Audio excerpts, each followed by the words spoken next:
情緣騙案啊，網騙啊，即是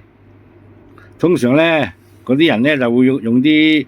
俊男美女嘅頭像啊，假扮友善嘅鄰居啊，用 WhatsApp 嚟聯絡你，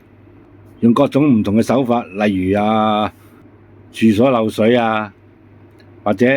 約咗你係裝修啊，或者整水喉啊等等啊。當你回應咗佢嘅話，哇，你搞錯咗啦喎，地址都唔啱，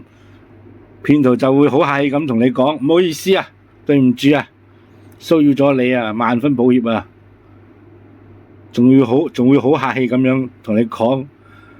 唔好意思啊，我請你食飯啦、飲茶啦，當係賠罪啦。呢個只不過第一步啫喎，之後咧就會同你傾下偈，噓寒問暖，問下你食咗飯未啊，食早餐未啊，最近點啊？有時仲會 send 啲煮餸嘅美食圖俾你睇下，慢慢去同你傾偈。當你回應佢嘅時候咧，佢就覺得你肯回應，你就慢慢就踩入呢個陷阱度啦。最近台灣咧都發生咗一宗網戀陷阱喎，一名高齡90幾歲嘅周姓老翁喺網路上咧結識咗一個陌生女網友，透過甜言蜜語許下山盟海誓，承諾要同呢個老翁共度餘生。呢個陌生女網友咧取得咗呢個老翁嘅信任之後咧，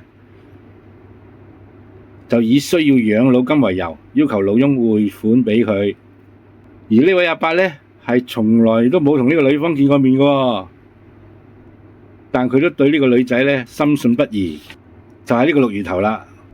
而呢個阿伯咧竟不惜變賣股票等，籌得到400幾萬新台幣，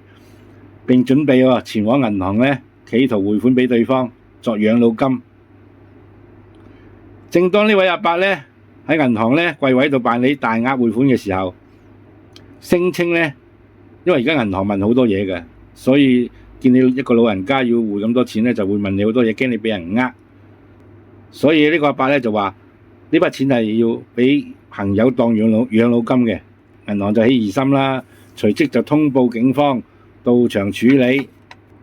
當警方嚟到啦，勸説佢唔好匯款啊。咁呢位阿伯咧，即係話佢可能會受騙啦。咁呢位阿伯咧仲堅稱我冇俾人呃喎。警方同銀行職員極力遊說之下，同阻撓之下，咁阿伯咧最終未能成功匯出款項，好幸運地咧保住咗呢筆高達400萬嘅養老金。